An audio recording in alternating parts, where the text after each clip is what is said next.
We are in Egypt, on the beautiful shores of Alexandria, where the alluring waves of the Mediterranean tempt us to linger and rest a while.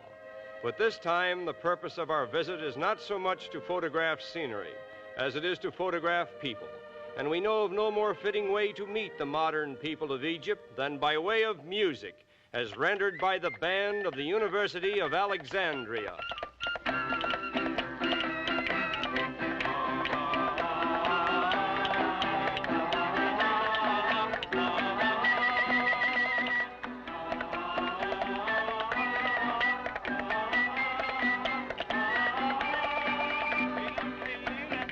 Here we see little to remind us that we are in the land of the ancient pharaohs. Your narrator believes the quickest way to get acquainted with the people in any country is to ask them simple but tactful questions about themselves. Mr. Motza, were you born in Egypt? Yes, in Cairo. In Cairo. And what is your occupation? I work for General Motors Near East in the technical department. General Motors. What is the attitude here toward foreign enterprise? They are welcomed and they are appreciated. Well, I'm glad to hear it. And, Captain, is there any word that you'd like to say in conclusion? The captain answers in his own language to the effect that he would like to extend warmest greetings from his country to the democratic peoples of the world. And being the local head of the National Tourist Police, a unique organization which caters exclusively to visitors, he naturally invites the whole world to visit the land of the pyramids.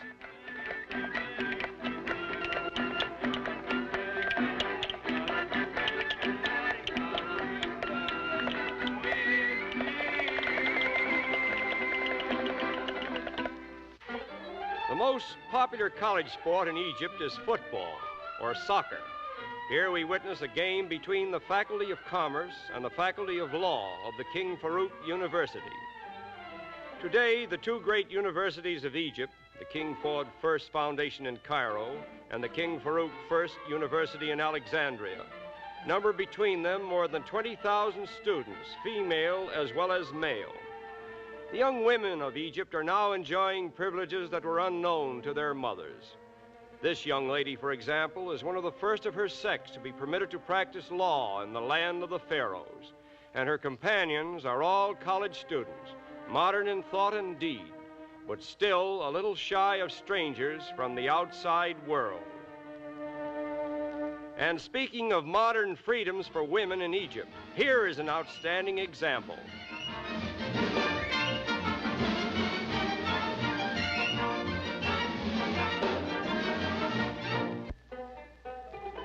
In any country, it is a privilege to meet such an attractive and talented young lady as Miss Akila El-Naqib. She is not only an expert horsewoman, she also excels in golf, tennis, and swimming, speaks 7 languages fluently, and is an accomplished musician. Her father, Dr. El-Naqib Pasha, is the director of this King Fahd First Hospital, one of the most modern in all of Egypt. And it is here that we meet another fine example of modern Egyptian womanhood. This young nurse informs us that she is only one of many Egyptian girls who have become public nurses in the past generation, and she modestly expresses great interest in her work, as well as the hospital which she so proudly serves. And now, by way of contrast, we behold the Egypt of yesteryear, the same old Egypt that was known to Cleopatra and the builders of the pyramids.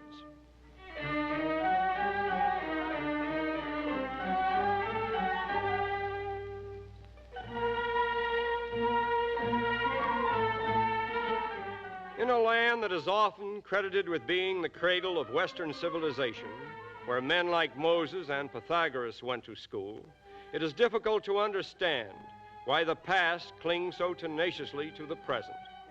But it must be borne in mind that life as we see it here is narrowing down to remote districts. And with the compulsory educational program now inaugurated by the government, it is safe to predict that this phase of Egyptian life is destined to become obsolete. In fact, if the present rate of progress continues, in another generation or two, the antiquated customs of ancient Egypt may be completely obliterated.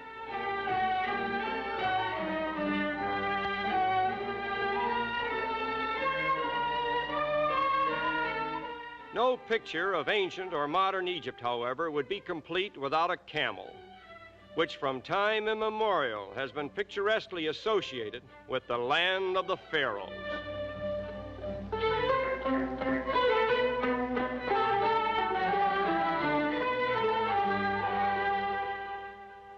Returning to modern Alexandria, we are privileged to meet Lieutenant Colonel Ibrahim Mustafa, commander of the municipal police, who was trained under the strict military routine of the British when they maintained troops in Egypt.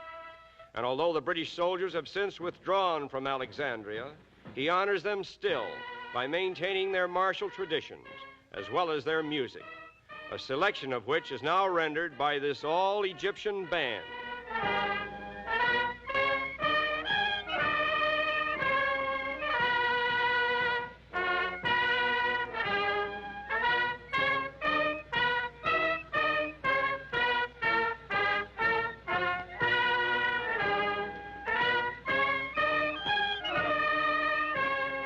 An Egyptian band playing Men of Harlech is certainly a fair tribute to Wales. And saints alive, hear what they're playing now, a medley of familiar old Irish tunes.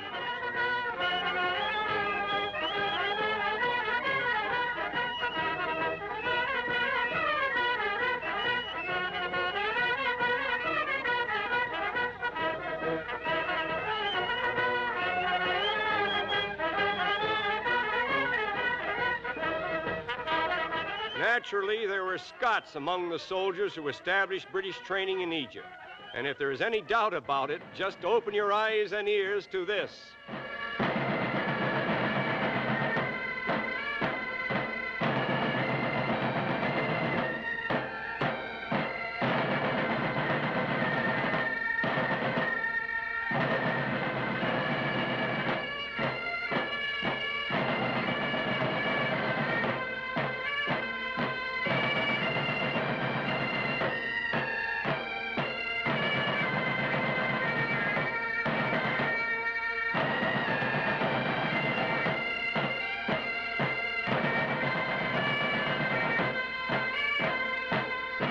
And so life goes among the Egyptian people on parade.